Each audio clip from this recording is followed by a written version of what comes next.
Hey guys, and welcome back to this channel. In this video I'll be showing you guys how you can create this AE neon outline video effect.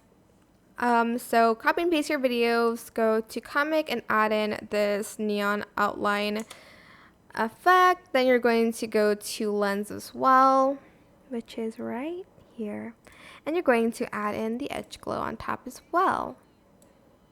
Add in any color that you want. I'm just going to select this one. Go to blend mode and choose a linear burn or multiply.